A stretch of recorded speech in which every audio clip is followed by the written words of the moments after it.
നിക്ക് നിക്ക് തരോ.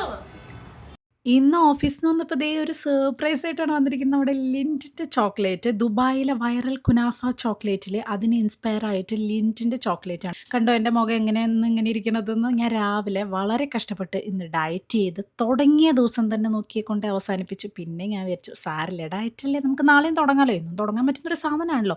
അപ്പോൾ ദുബായിലെ വൈറൽ കുനാഫ ചോക്ലേറ്റ് അല്ല ഇത് ലിൻറ്റിൻ്റെ ആ ഒരു പിസ്ത ചോക്ലേറ്റ് ആണ്. അതിൻ്റെ ഉള്ളിൽ പിസ്തയാണ്. പക്ഷേ ലിൻറ്റ് ഫേവറേറ്റ് അല്ലാത്തവരാരാണല്ലേ.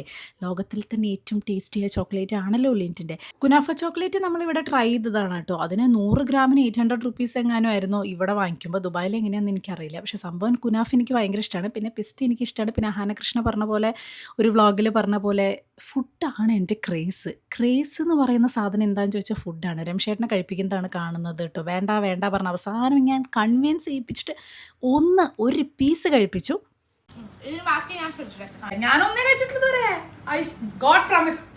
എന്ത് ഫുഡ് കിട്ടിയാലുള്ള അംഗം വെട്ട് ഇവിടുത്തെ ഇങ്ങനെയാണ് കേട്ടോ. കാരണം ഞങ്ങൾ രണ്ടുപേരും ഒരുപോലെയാണ്. ഇങ്ങനെയുള്ള അമ്മമാരും മക്കളും ഉണ്ട്. ഞാൻ കുറേ റീൽസിൽ കണ്ടിട്ടുണ്ട് കേട്ടോ. ഇപ്പോഴത്തെ 90s അമ്മമാരൊക്കെ ഇങ്ങനെ തന്നെയാണെന്നുള്ളത്.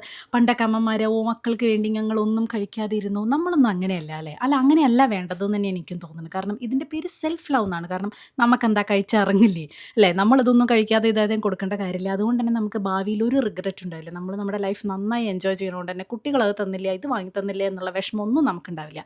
സെൽഫ് ലവ് ആണിത്. ഇത് സെൽഫിഷ് അല്ല. എന്താ അഭിപ്രായം?